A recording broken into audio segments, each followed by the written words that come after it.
Welcome back to Digital Marketing by Gina. So today's topic, we are going to dive into how to write content for online. And this is actually one of my favorite topics because I come from a journalism background. So I have a great foundation of how to write content for online or for a specific audience.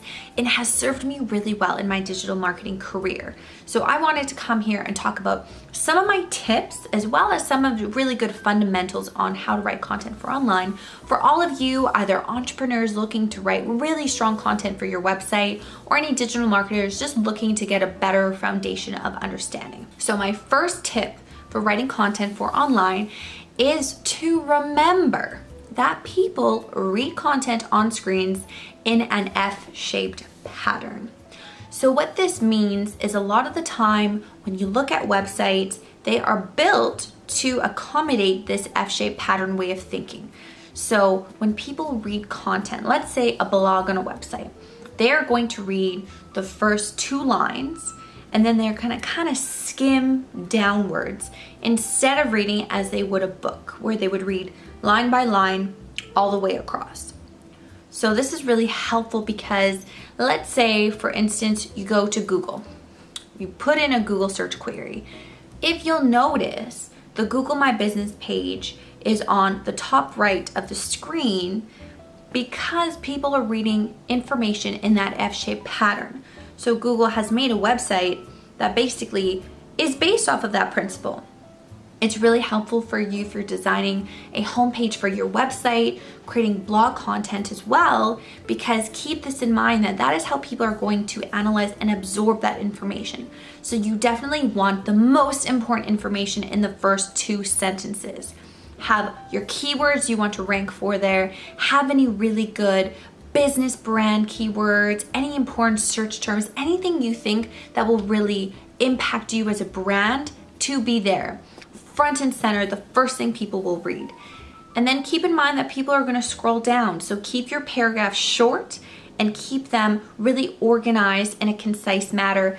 Maybe you'll put images that are least important on the right side of the page so that people can read and absorb it as much as possible. Now, the second thing to remember when writing content for online is a formatting tip. Now, we talked just now about the F-shaped pattern. Now, this is really important for how people are going to read and absorb information on your website. So let's keep that in mind when designing pages and formatting how words look. People, they don't read all the content on your website. They actually skim. They're going to skim your website in that F-shaped pattern.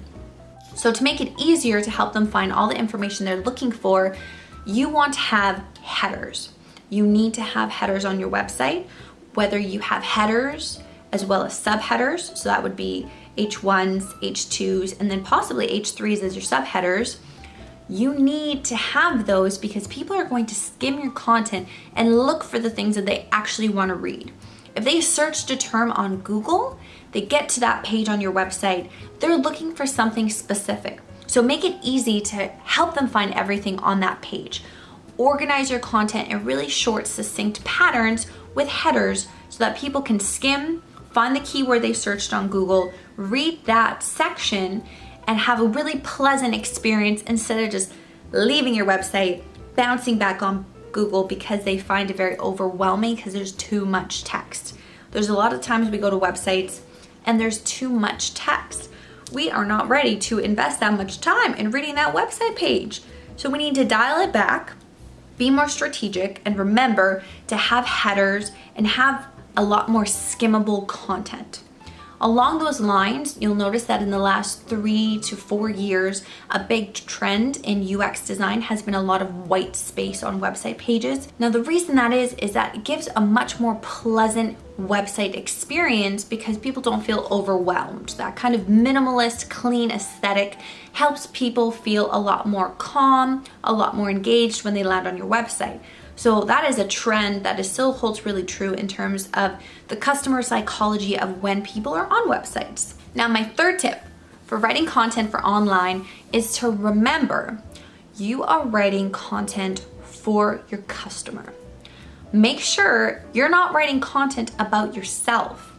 Make sure you shine a spotlight on your customer and the concerns they have in order to establish trust. If you have content that caters to a potential customer's concerns, frustrations, interests, then they are more willing to trust you and actually engage with your website content.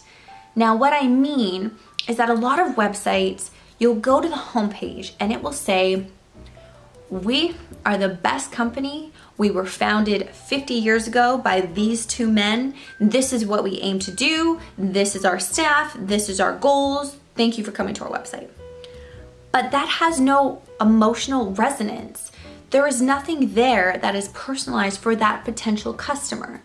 So if you do audience research to find out what really fuels your customer, what are their passions, motivations, concerns that would lead them to your brand, that's what you want to center your content around. Now, if we take that same example and we actually tweak it according to the spotlight theory, it would read something more like this. Are you feeling frustrated and overwhelmed with the process of buying your own home? Trying to understand the mortgage rates, trying to understand the market, trying to find the best location for you and your family? Then we have a solution for you. Here's what we've done for customers. Here's a case study. Here's a testimonial.